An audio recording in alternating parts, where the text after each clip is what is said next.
morning. My name is Scott Good morning. Forcino, and I'm an associate broker of the eXp Realty in New York City metro area, the suburbs thereof. We founded PlugIntro so people meet who they should know. It solves the problem of not having enough people to speak to and not having enough value. The value we offer is to include our context in our help them gain more business exposure. And today we have Aleta Reynolds, who is a really capable real estate broker. She's going to give us her background and really quality information. This is just the beginning video in her interview series. There's a lot to cover. Aleta is going to really impress a lot of us with her background and what she offers her community and the real estate industry itself. Aleta, good morning. Good morning. Thank you for having me on. This is so excited. This is great. I love it. Yes, where are you? Absolutely. Where are you now? I'm in Jackson City, physically located at the ranch right now in Tennessee. Okay, that's great to hear. So tell me, how long are you in real estate? What's your background? Yeah, so I've been in real estate for 17 years. I actually got my real estate license. I graduated high school too early and I couldn't take advantage of my scholarship. So I ended up, my journey led me to buying my first house when I was 18. And I thought, wow, that was an easy commission. You know, you can see the commission that they're going to get on the disclosures and whatnot. And I thought, I'll become a real estate agent. So I got my real estate license shortly after buying my first house. I think I was licensed by the time I was 19. And I always thought that I would go back to school and do something else, have a real job. And this, get a real job? Get a real job. That's what, when I got my real estate license, she said, oh, honey, please go be a teacher, get your bachelor's degree, be a teacher. And actually in, really just memory of her, I did shortly after she passed away. I went to school online and got my bachelor's degree for teaching, became a teacher, realized I was making $12 an hour, paying $6 an hour for childcare. So I stopped teaching and went back to being a real estate agent. I see. All right. Well, I mean, you fulfill that dream and learn that profession, but I'm happy the industry got you back. So tell us about, what companies have you been with? Who are you with now? Yeah. So my first year in real estate, I was with Windermere. I was an executive assistant for a luxury buyer's agent, and she showed me the ropes. I'm still very good friends with her. That wasn't the right fit for me, so I ended up being inactive, and I met my really the broker with Keller Williams that set the stage for who I am now. He prospected me as a for sale by owner. I was selling my first house that I had purchased, right before I got my real estate license. And he cold called me and I knew what he was doing, but I thought, I got to meet this guy. And so he came over to my house. I invited him over and I said, if you show me what you did on the phone, I'll reactivate my license and join your team. Because he had said, hey, why don't you join my team? We need buyer's agents. And I ended up cold calling for him in the morning and being a buyer's agent in the afternoon for the next 7 years. And really that set the stage for, I love being on the phone. And that set the stage for starting my ISA call centers. And at the time that I started them 10 years ago, people didn't really know the value in ISA. And I really don't know if the industry what is an really ISA? Would you let me know what is an ISA and what's the value? Yeah, so an ISA is an inside sales associate. Essentially what they do is they respond to your leads or they generate real leads, qualify them, and give you the appointments, you the real estate agent, the appointment, and then puts the people that aren't ready on a nurture pipeline and nurtures them until they're ready for an appointment. That way the real estate agent can focus on their one thing, which is going on appointments, writing contracts, getting more closings. And the ISA's sole purpose is to be the foundation of the lead flow for the team or for the agent. So it's their job to make the calls and generate buyers and sellers. I see. That's impressive. I mean, do you have clients from different companies, I guess? Absolutely. Yep. Nationally, I accept anybody from all different brokerages.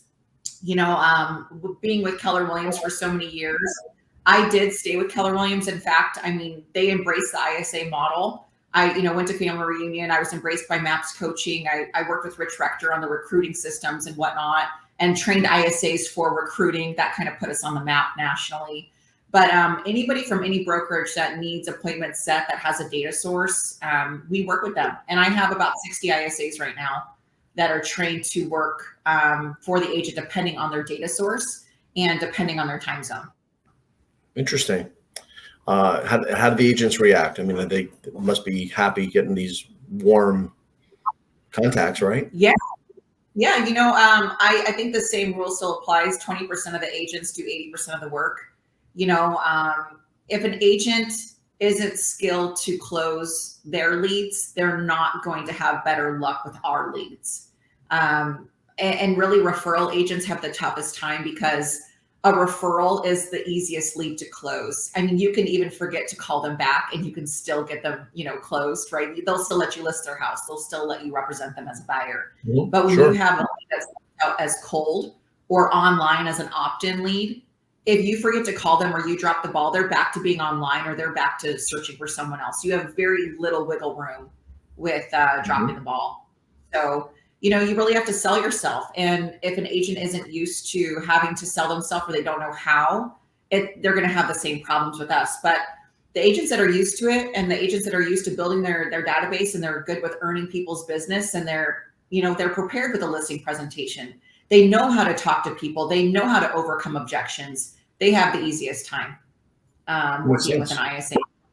Yeah, that's something that I know the companies don't provide, so agents have to look elsewhere as a real additional tool. That's powerful. And it's a huge problem, especially with after the pandemic, because there's companies like EXP, right? We specialize in our education. Even Keller Williams, it used to be an educational based real estate company, right? They pride themselves on providing education, and EXP really embraces that as well. But if you're not with a big brokerage that understands the value of education, you didn't have a chance leading up to the pandemic. And now with the pandemic, we really haven't gotten back into that back to basics training, which I'm trying to recreate with ISA University Online.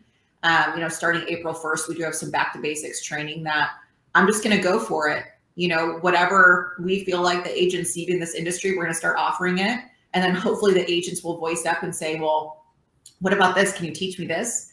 And then I can find the right coach for that and have a platform for them. It's fantastic. That's really impressive. And you're still active yourself, representing buyers and sellers, listing and selling property, right? Yeah, I like to refer out as much as I can, but when I get a bond with them or I know their real estate like the back of my hand and it's an easy layup for me, I do like to just make sure they're taken care of. But for the most part, anybody that joins my national network under EXP, if I have them in that state, I give them that business. Like right now, I don't have a national partner in Colorado, but I have a $1.2 million listing that they want to sell off market. So I'm just, I'm going for it with representing the seller until I get an agreement together. And I just work with the local broker there. The local EXP broker helps me what I need to co-list it if we do need to go live. And until I get a national network partner there, I'll do it that way. But once I get that agent that wants to join me, it just goes to them. I see. Well, I'm glad you gave us information about your background in ISAs, which are really still traditional, the approach to representing people in transactions. But I really want to hit on something you and I have had a lot of fun talking about, and that we may laugh at this conversation later, but there's so much talk about cryptocurrency and now how it could be utilized to purchase real estate, commercial and residential. And I know there's even another aspect to this where there's a securitization of this crypto that really might be a safer play for those involved in crypto. So I really want to, ask you a few things. Tell me about tokenization in the blockchain. What does that mean, and what should realtors know? Yeah, absolutely. So really the tokenization process is using a real asset to back a coin. What a lot of even crypto enthusiasts don't realize is that the cryptocurrencies out there right now that we love, Bitcoin, Ethereum, Doge, Shibu, they're not backed by anything.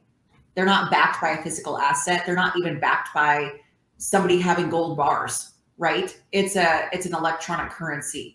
And the value is what we give it. So that's why we see so much fluctuation. That's why the market's so volatile.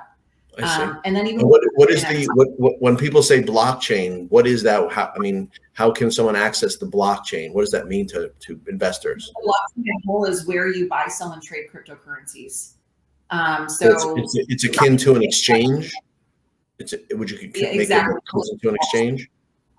Yeah, the blockchain is what Wall Street is to what we know for normal corporations or corporations that are, you know, you buy, sell, and trade stocks. So the blockchain is where you go to buy, sell, and trade cryptocurrencies.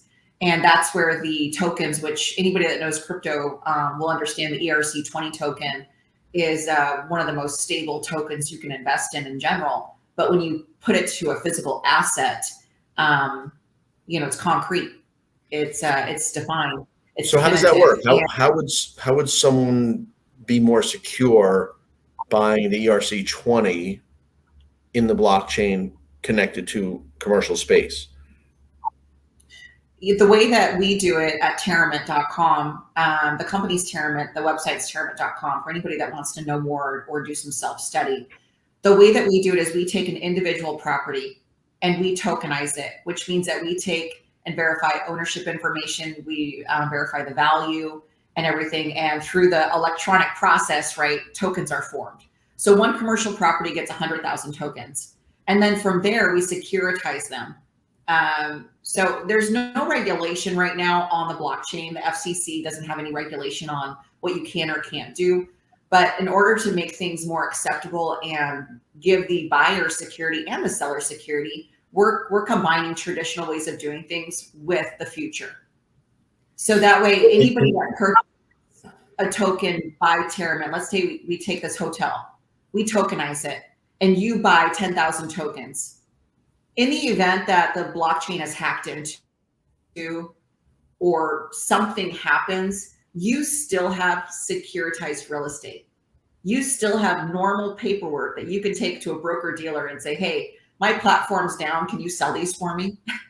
So there's still securities. It's still it's a security and okay, but so that's we in the normal real estate world, we have a county clerk's office where the documents and the liens and mortgages and judgments that affect or run with the land are recorded. That's public knowledge. How would someone access the information on the blockchain? Do they have access to that information?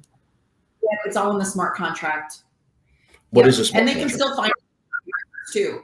So that's the beauty of how Terramint decided to go, is that you can still go to the county and pull the records, or you can go online and look at your token. It's all in there. It's in there on both places, because you can't just cut off the old without bridging it into the new.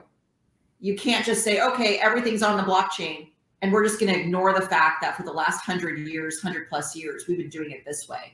You can't. No, I understand that. So would you say there's somewhat parallel train tracks where what's happening in recorded documents that as part of the public records runs on one track, and the Ethereum, there are other blockchains, but the main one is the Ethereum blockchain?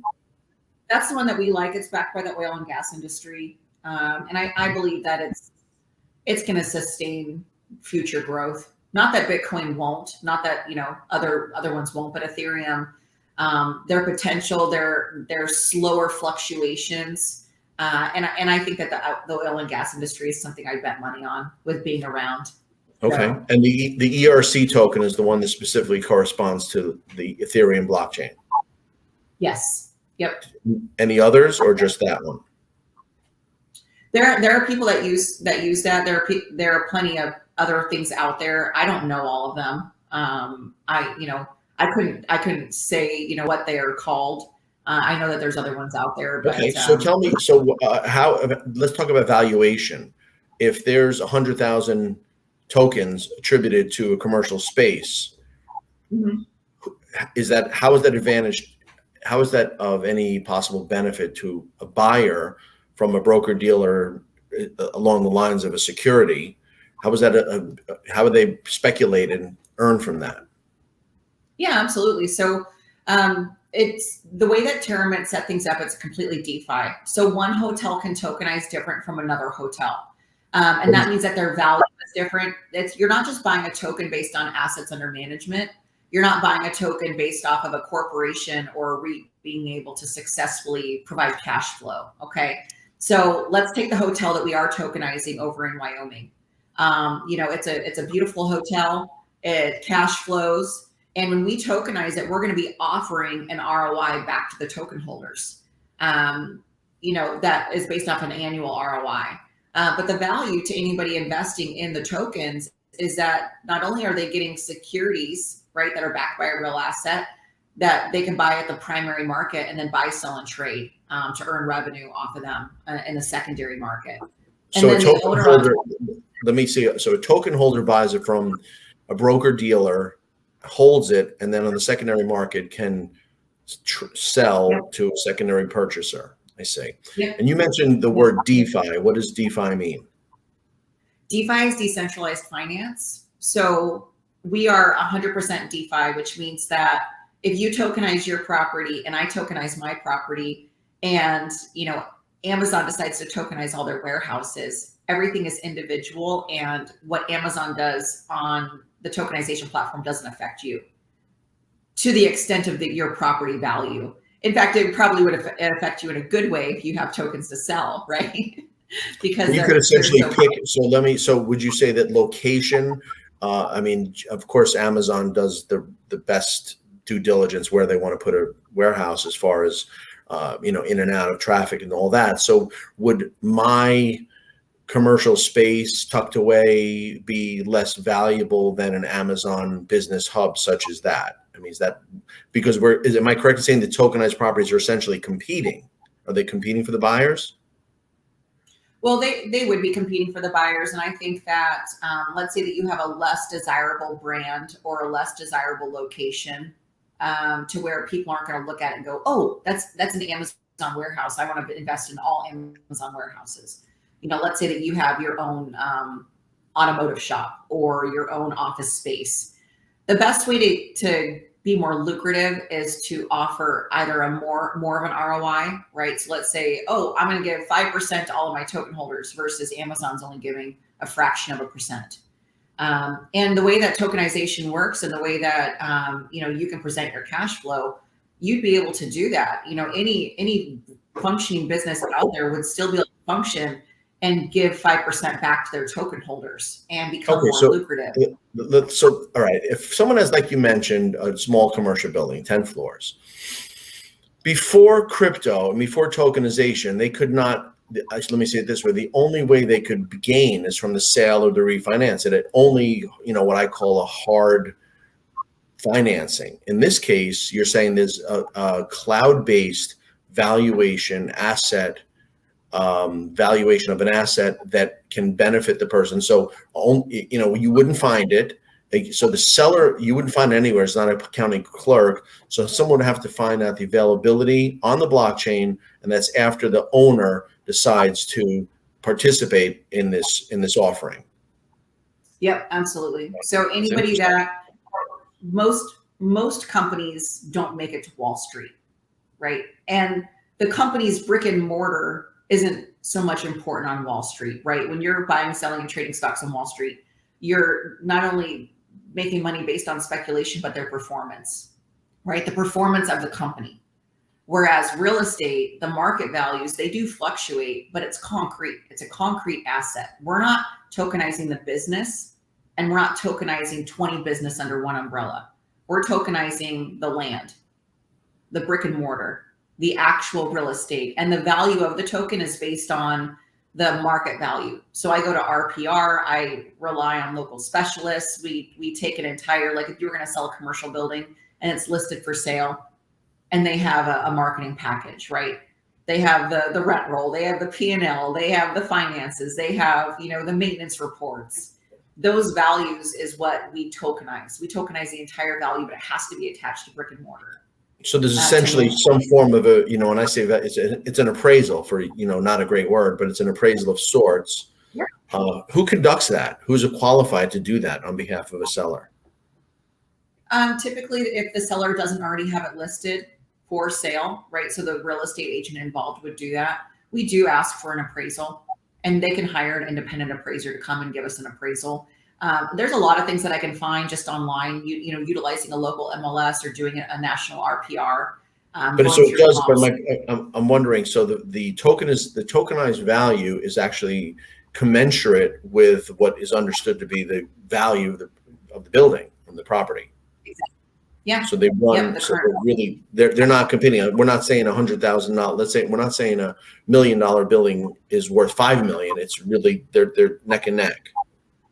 Exactly. Yeah, exactly. And really, full disclosure for any buyers is that, if they were to go and buy a property that is desirable, let's say that a multifamily comes up and, multifamily self-storage, there are things that come on the market that don't stay on the market. And they typically, when they're listed, it turns into a bidding war. And a lot of buyers right now are paying 20, 30, 40% more than a market value, than just this is what the property's worth, right? What it may appraise for. And so what Terriman is doing is sticking to, this is what a buyer would pay for it in the market divided by 100,000 tokens, so that the combined value is what the market value is, not so much what a buyer is willing to pay in this market. And I really feel like it keeps everything fair. It's not so much a bidding war. And this is really the best for a property owner that doesn't necessarily want to sell, because they tokenize their real estate and they maintain ownership. It's a great way to earn back their liquidity and raise capital and put money back into their business. It's a great way to, raise capital without having to refinance or borrow against, their equity or take another line of credit. It's a great way to, tokenize your real estate, earn, 4.5 million back based on your evaluation, pay off all your liens and debts, put money aside to run your business, during the pandemic, reinvent your business. Think of all the ranches and wineries that they need money before they make money. Sure. So that means that, so how does the seller actually get those funds that were tokenized? They go to the blockchain. Do they have to convert it into dollars and cents? Yeah. So what happens is that anybody that creates a Terriman account as a buyer or a seller, they connect their crypto wallets and they also connect their bank accounts. So let's say that somebody has Bitcoin and they want to buy tokens in, let's say that you own a winery that you tokenize. They want to buy tokens in your winery. Okay. They can convert their cryptocurrency to DAI, which anybody that owns any type of crypto account or a wallet, they understand what that means. That DAI goes transferred into USD. So you get paid in US dollars, but they take their cryptocurrency, transfer it into the amount of US dollars into DAI, and then that DAI goes to your USD account. DAI essentially is a cryptocurrency that's equivalent to the US dollar. Okay. And so everything is transferred. Or they can just connect their Wells Fargo account and pay 20,000, 50,000, buy tokens. You get it into your Terriman account. And it's a Terriman trust account, right? That stays there until the tokens are minted. And once you raise your minimum amount, let's say that you want to raise 4 million. As soon as you get 4 million, you say, yep, I'm good. You hit the close button, let's mint. Everything gets minted, and then you get 4 million released into your Terriman account, and you can transfer it into whatever account you've connected. I see. So the step-by-step process, the seller has an idea or realize that their property's value. I mean, a seller that does this today would be the 1%er because no one else is doing this. So they realize that they realize there's a parallel cloud-based value. They would put the property on Terramint, TERRAMINT, and then there would be buyers, seekers, those with an interest in that property. Yep. And then the process runs. Now you mentioned one or two things. Minted do all $100,000 tokens have to be, is it before an income, before it can be traded, or can you buy and trade immediately? So that depends on the buyer. So once it's minted, they can turn around and sell them. There's two different ways that a seller can offer their property. They can just tokenize their real estate, and it can just be sold as an ERC20 token, or it can be sold through a broker dealer as a Reg D security. So typically, I mean, I'm not a financial expert, or you shouldn't take trading advice from me, right? I don't have a Series 7 license or a broker dealer license, right? But if you were to purchase these as Reg D securities, they're suggesting that you hold them for a year to defer your capital gains tax. There's like a capital gains tax if you sell your securities within a year. So if you buy them as a Reg D securities, you probably want to hold on to them for a year if that's what you want to do. But if you buy them just as an ERC20 token, like we have properties on there that aren't backed by a Reg D security,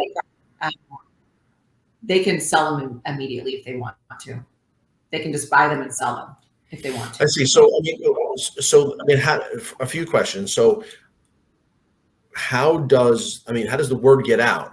Right now, sellers, landlords don't know about this. Would the word be spread just via people's awareness, or commercial real estate brokers or lenders could make them aware of this opportunity? Yeah, I would say the best is, the more commercial real estate brokerages that, we can get their minds wrapped around this. Broker dealers, people that manage hedge funds, anybody that works with high value real estate, this is invaluable for them to know about. And the fact of the matter is, Scott, is that this was launched in November.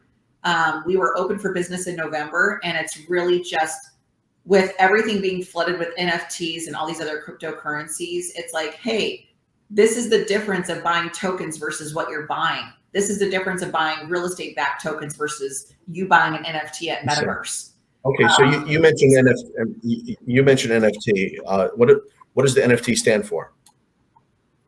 NFT is a non-fungible token, and it's not backed by anything. So would that be art? It's not backed by. What about? You and I talked about art, or even a racehorse. Yeah, it's basically digital art. So there are art collections that are being sold as stable coins. They're FTs, so they're fungible tokens. They're backed by the real art.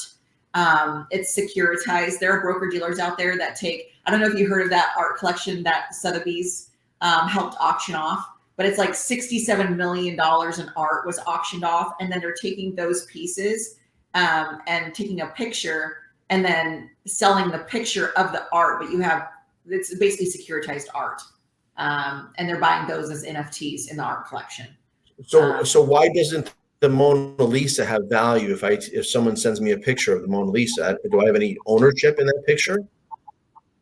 Well, if the real Mona Lisa was allowed to be securitized and you could buy an ERC20 token backed by the real Mona Lisa, you'd be in business. But if you just buy an NFT of a picture of the Mona Lisa, you're just buying digital art. You're not buying anything. I could take a picture of this cup and put it on Nifty Space, and you could buy it for $1,000, but this actual cup wasn't securitized and backed by that picture. And then what if I do 200 more of these? So it would seem that's why I'm learning that people are actually jumping on this NFT journey. Actually, what's that Harabi art, that Harabi gorilla stuff. We're going to sound ignorant one day looking back on this video, but the Mona Lisa has been around 500 years. So that certainly has entered the public domain, that more than anything else. So it would seem to be something that's like a tulip craze in Holland a few hundred years ago, something that's created now, and somehow they're putting value on this artwork. Yeah, an NFT is essentially when you buy an NFT, mostly it's like a collection, like the Bored Ape NFTs, right? They purchase, it's a digital art piece. Someone created it on their computer and they made a collection of them, and people are buying them. And so as good as and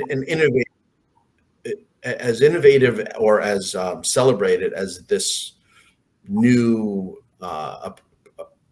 approach is, tokenization to me is the opposite, because it's not speculative, because it's the safety backed by the asset. Exactly. And it's backed by traditional ways of doing things in the future. Like the crypto space and blockchain is the future. It's no different than using your credit card, right? Or your debit card. Your debit card is a reflection of something tangible. I could go to the bank and withdraw $1,000, or I could use my debit card and spend $1,000. Real estate backed tokens sold by Terramint is a digital form that represents the value of an asset, but we have a real asset. So it's backed by something real. So in this case, a commercial broker normally, there's only two ways for a commercial real estate broker to make money. They lease the property, they sell the property. Do you think that they would have an opposition to this? Because now we're doing neither, but they are providing value to their client in the form of tokenization. Do you think they run? So anybody that refers a seller of tokens to Terramint, we actually give them 0.25% of the full tokenized amount. So let's say that they do bring their $5 million building, to Terramint, and the seller wants to tokenize, they would get 0.25% of that entire tokenized amount. Terramint takes 5%, excuse me. And then the consultant or the referral agent would get 0.25% at the time minted. So we do pay real estate agents, for referring their business. And, I'm even coming up with a way to purchase properties through tokenization. I'm about a week away from having a concrete proof of concept on that. So they would in fact be able to take their buyer and seller and still earn a commission. Because in my letter of intent, it says on there that, the seller agrees to honor their commission agreement. It's just, we're coming to cash at close after we've purchased it through tokenization. We're still going to escrow. We're still sitting at a closing table. We're still exchanging title. Realtors are still getting paid, but it's a different way of the buyer to get financing, which is not financing. It's just raising the capital to come to closing with cash. Well, that begs the question, instead of a DeFi, would you think someone would be able to, in a sense, if the seller knows that the property is a certain value, the way a seller would hold the paper and have their own seller financing, could a seller hold financing on the blockchain and never deal with traditional financing? Absolutely. 1,000%. A 1,000,000%. Yes. Yes. And it even makes, so when you buy a property or when you buy Terramint tokens, right, you get tokens backed by security, or, write these securities in exchange. What's to say that a bank couldn't loan you the money to buy the property and take the tokens in exchange? Wouldn't they want securities, real estate securities in lieu of $5 million? My God, they're going to make more with the basis points as they're being sold and traded than, they would on their interest. Why wouldn't they? Why wouldn't they want to? It's really just, this is new and we don't have a crypto bank yet. And there is precedent.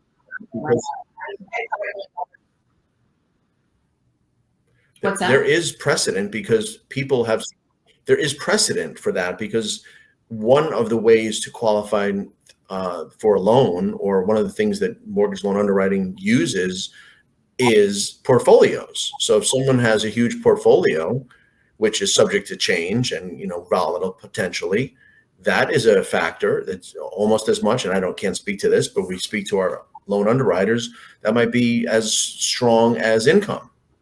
It is income. Yep. Yeah, and I do think that there are some that are at least on the right track, because they do have cryptocurrency income as a form of income that they can qualify you on. So I don't think, I don't know if you know of Kavi over there in California. He's a second generation mortgage broker. His dad started it and he has a family business. He actually on his applications has cryptocurrency income on there, and will qualify people to purchase, real estate based off of that income as well. So I think that there are, lenders that are ahead of the curve, that are usually independent, just like independent broker dealers.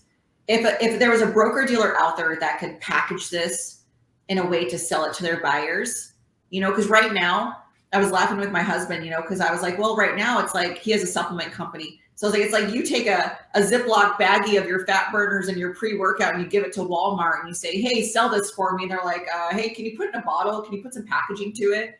That's what we're doing right now to broker dealers. We're saying, hey, we have these tokens, but we haven't packaged it, and we haven't put a bow on it and put a code on it and made it easy for them. And honestly, the only reason is because I've never been a broker dealer. I don't know how to package it.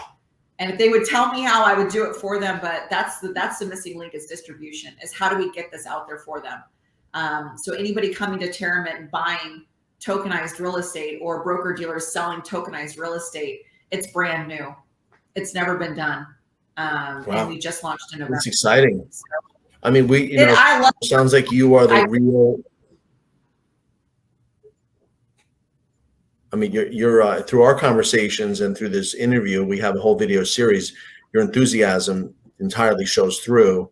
You are, I guess, the pioneer, the Lewis and Clark of this movement, and I just think we're really ready for a marriage of the crypto and the tokenization. I think people got burned with crypto. I mean, if you watch the Super Bowl, salary to crypto, and he made less than half of what he would have made in dollars.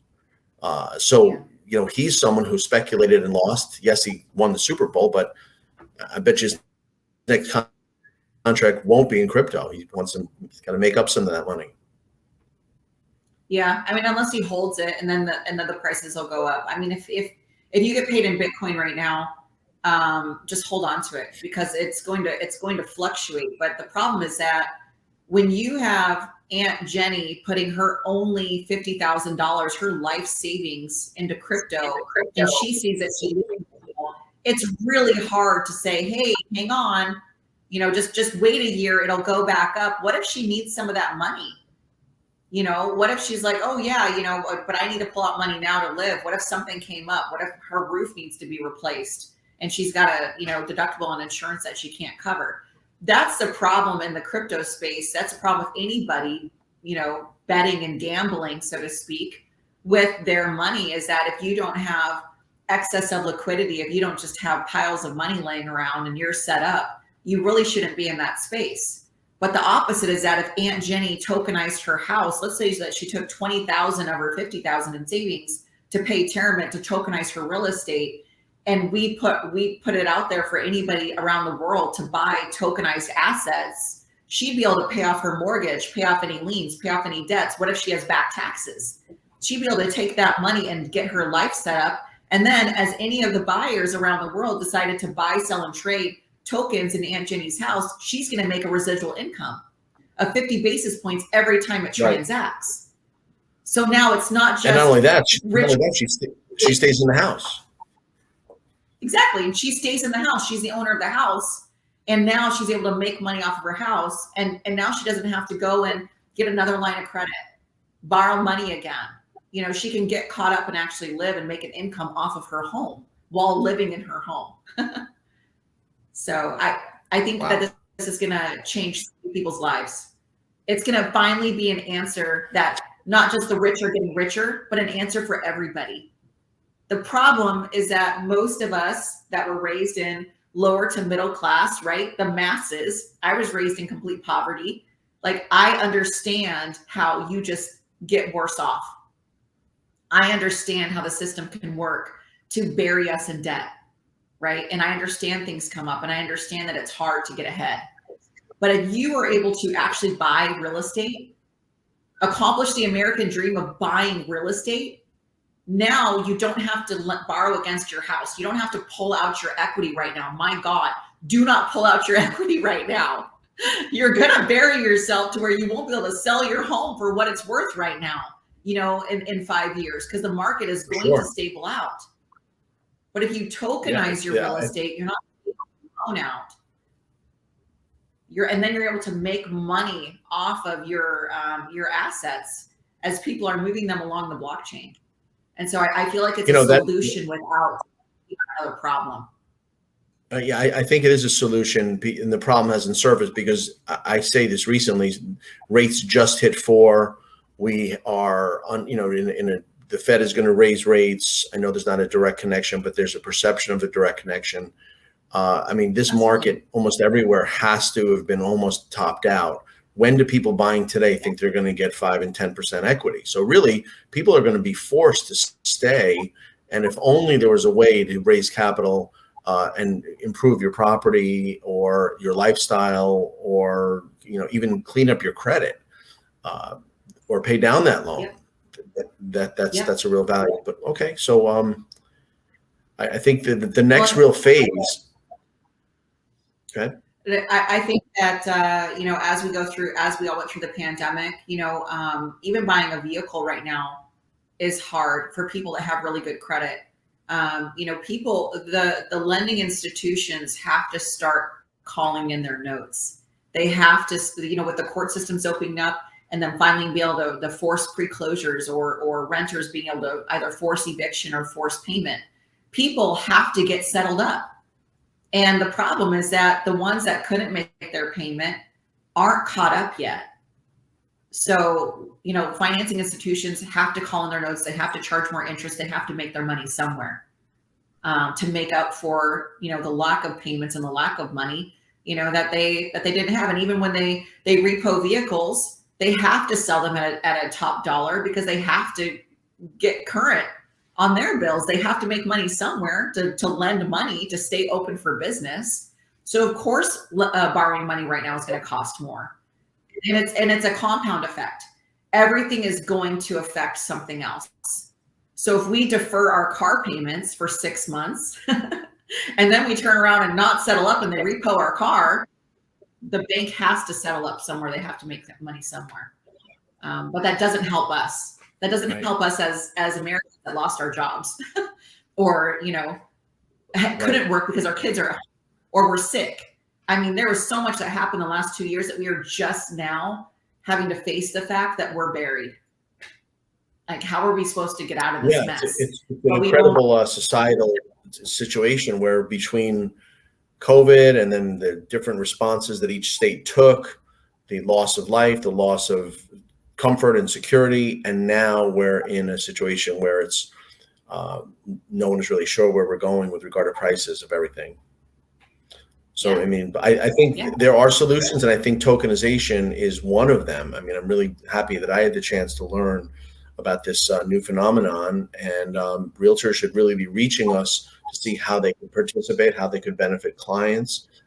The people that you invited to the, you know, we're going to have a symposium on that and some questions and answers. We're meeting for this year. I want to just, you know, re-mention to whoever's listening that Aleta was happy enough to perform this video, and this is an interview series where she and other realtors have the right to create and host their own groups.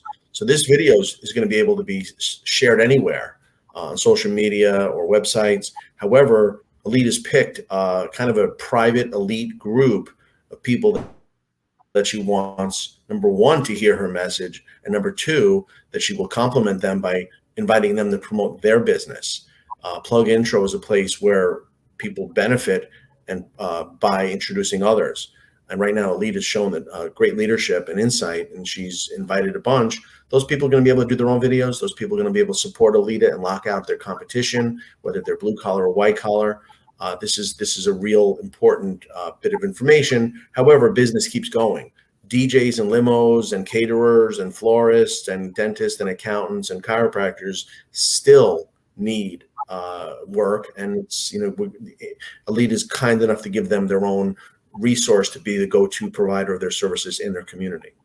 So be on the lookout. We'll be sending more invitations.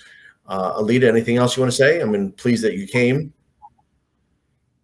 Yeah, thank you so much for having this platform and giving everybody an opportunity that has gone out there and said, yes, I want to open up a business, no matter what business it is. And anybody out there that's struggling, you know, don't quit.